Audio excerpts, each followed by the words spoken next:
Here I am. Made a new video. I got a new shirt for Christmas. I love it. It's red. It's beautiful to me. Captain Pedantic. Come on. So I thought I would give a quick reaction video to Exilecon. I'm not gonna go as crazy with like a 45-minute rant like I did on the Diablo video. Anyway, Exilecon for the most part, pretty much amazing. That was maybe the best convention I've ever seen. In terms of the announcements, you got Path of Exile 2, which is bananas, looks amazing. The Metamorph League, which I don't honestly know. I'm more excited actually about Conquerors of the Atlas, which is coming out in a week now, because I took forever to make this video because I'm busy. So Conquerors of the Atlas looks amazing. Mixing up and getting the Awakener in there and getting rid of Shaper and Elder will be an interesting kind of shift to the meta, but if you like to farm it, you can get fragments and there's special maps. It's like, that's a lot. There's going to be a lot more to do, and you can still go back and farm Shaper and Elder if you like them, which I probably will because I do. So that's pretty exciting. And then, of course, PoE Mobile, which, again, I don't really care about. I honestly, if a game like that comes out, I'll probably download it and play it just to see.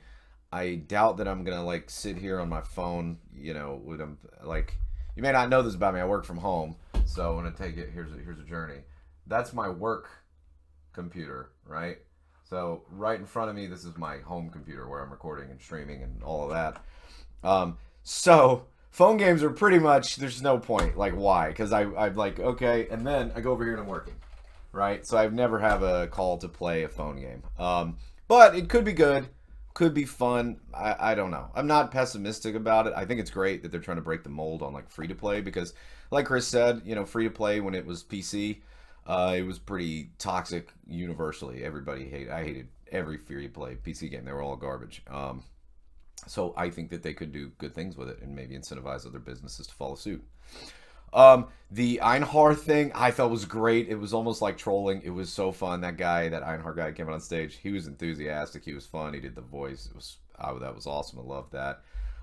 Seeing Chris just like break down and just being a mess was awesome, man. I mean, when you see somebody who creates a product and you see like the level of passion and intensity that they have and they feel, and it's just like oozing from their pores, like you know that they're going to do their best to make it right. And you know, everything that they talked about, just how kind of open they were about their philosophy, about their game development process, about the systems, and you know, recognizing, well, we have this problem, we have that problem. I love it. I absolutely love it. I think grinding gears set the standard for conventions.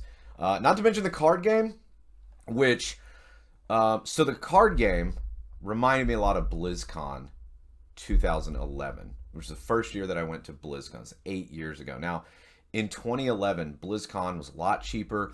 There weren't as many people. It wasn't nearly as commercial as it is now.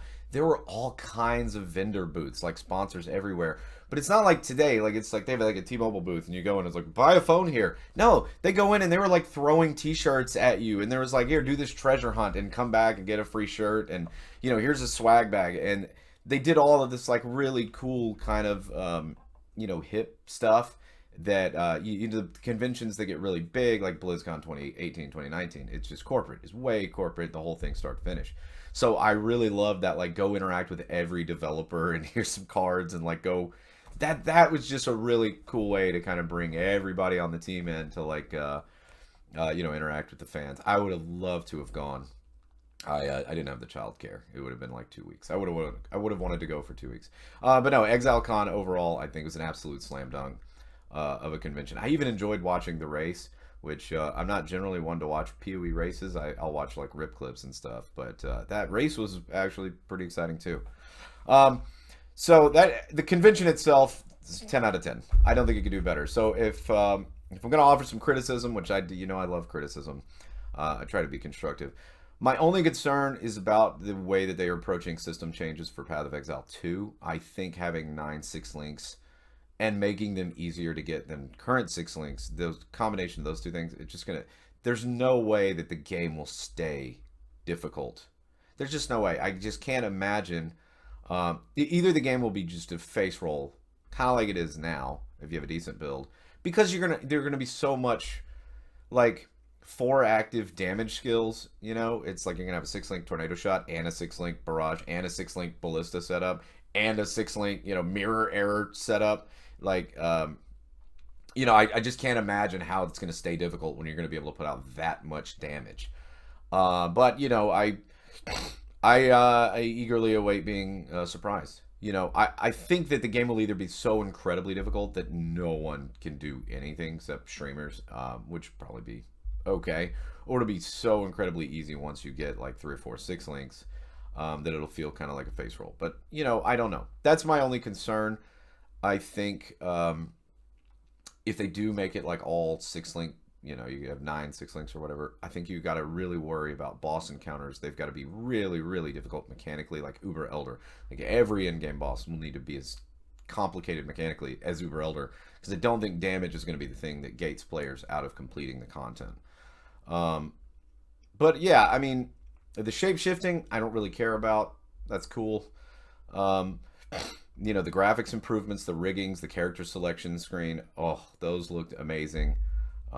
I think all the boss fights that were showcased looked amazing. I thought the game it looked a lot more finished, or closer to finished, than Diablo 4, which looked like a technical alpha at best. I think this looked like it looked more like a beta.